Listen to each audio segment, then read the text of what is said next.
How did you get along with Bobby Heenan when they put you guys together? Bobby and I didn't work that much together. They just used him for to give me a rub when I first came in because he was so over. Right. So I was just happy that he, was involved with me when I first went in there because he'd go house shows and stuff with me, but he was on TV and some of the stuff. And then Bobby Heenan was, at the time, and I still think is one of the best managers ever. So I thought it was a plus, And he always a compliment. He always had the top heels at the time. Yeah, so you knew you were going to get good that matches. was great. Yeah. Did you like the gimmick, the Narcissist gimmick? At first I was a little taken back by it, but once again, I've never refused to do anything. So I said, if you want me to be the narcissist, I'll be the narcissist, And I got into the very best I could possibly do, So I got in front of the mirror and I dragged guys in front of the mirror and I wore the weird robe and, I did just that they designed for me. And I just figured he's paid me to come in here and that's what he wants me to do. And gosh darn, I'm going to do the best thing I can with it, Right. When Vince was indicted by the feds, I try to make the best out of. Right. You know what I mean? Whatever they give my you, life is you roll with it. the hand you're dealt. Make the best of it. Don't be a crybaby or whiner I just figure, just okay. If you want to be a narcissist, I'll be the very best narcissist. It's hard to say that I can be. Right. And if I'm a good one, great. If I get happy, great. I want to make my employer happy. So the best I could with it. It actually was working pretty good. It was good stuff. When Vince was indicted by the feds, what were your thoughts and the thoughts of the locker room? I think I think the overall sentiment was that was concern for Vince. I mean, stuff that, especially back then. We see guys to this day getting suspended all the time from track and field and from football for positive tests for steroids and stuff, and they're not being indicted for anything. Right. They might get suspended. Right. They're not up on law charges. Going to jail and everything. Yeah, or going to jail. So now obviously they had the stuff. Right. So the police are tearing up their house apart. So it's tracing a FedEx envelope, probably doing that. I thought it was kind of a witch hunt. Yeah. I think that was the general sentiment of the guys that he was being picked on. He was that one particular guy, I forget his name, really had it in for Vince. One prosecutor, and most guys that I know, the general sentiment was it was pretty unfair. Vince thought it was unfair. Right. And it cost him a ton of legal money and everything else, and for something. I'm not saying I've been honest with kids when I was working from a good solid time, and I've taken steroids and that they're not a good thing. And I've been honest. I'm not hypocrite. Although I've never taken anything, so I've never tested positive for steroid, but I don't lie either. So I never took one. So nobody thought Vince had done anything where he should be put in jail at the time. Not that steroids are a good thing, but nothing to be snatched out of your house, thrown in jail, handcuffs and stuff, Did you think back then that you... And people do recreational drugs in their home and smoke reefer and stuff all the time. I don't see their house get torn apart or thrown in jail, Right. So it looked like kind of a witch hunt to me. Right. I'll talk about stories later on because I'll ask you about stuff like that later on. But I do want to touch on that. Memories of your series with Bret Hart. What was it like working with Bret? Oh, Bret's a great guy to have in the ring with you.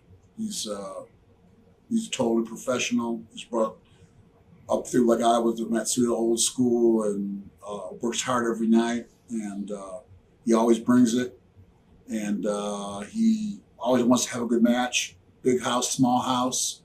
And it was funny the first time I worked with him. I came up from Memphis off my arm injury, and Scott Hall got hurt. And he had a program with Bret. Bret was world champion. So they threw me in house shows with Bret. Right. And I was nervous as hell. And the first spot we did together, it was in up in Canada. I think it was in Calgary of all places or something, or Winnipeg or somewhere. And I goofed up the spot and closed on him in the nose right before WrestleMania, and I like busted his nose open. Huh. I didn't break his nose, but it all cut open. And Bret stood on the ground and just get on me. Like I was always just, I'm ready to get a good first impression of Bret Hart. Right. This is world champion here. My first house show, first match with them. You know? Right. I'm like, oh boy, I'm off to a good start. But Bret was great about it, and he had sense of humor about it. And he was, you know, he brought up, like I said, old school, and he was just, you know, he was totally cool about it. You know, he was fun to work with. I still love Bret to death. He's a great guy.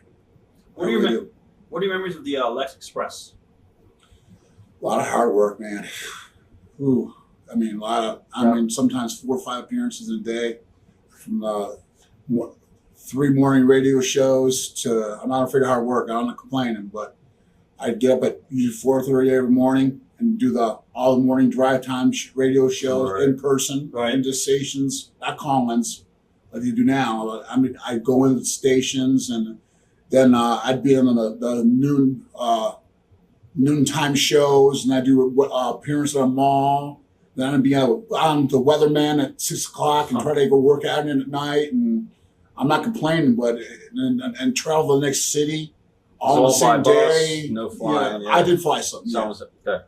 I did fly home maybe twice for a couple, just like 1 or 2 days, whole summer. You were So I had a little daughter.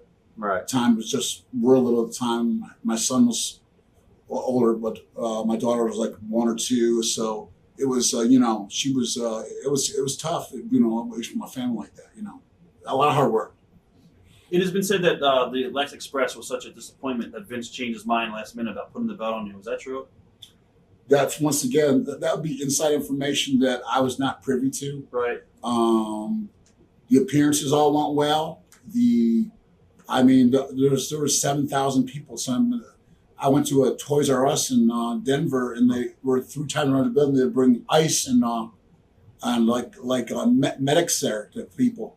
So I mean, the reaction to the tour was tremendous. Right. The buy rate apparently didn't go up much, and if Vince made judgment off that once again, it's his business. That's his prerogative.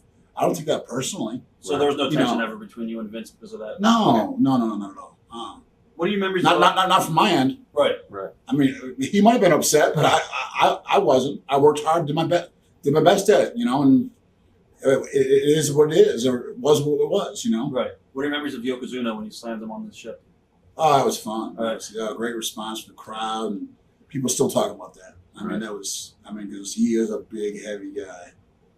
I mean, I practiced it one time with him, and it's not a sure thing. Right. You know, slamming him. You know, he was for a guy, you know, once again, God rest his soul, for a guy that big and heavy, he'd help you as much as he could. Right.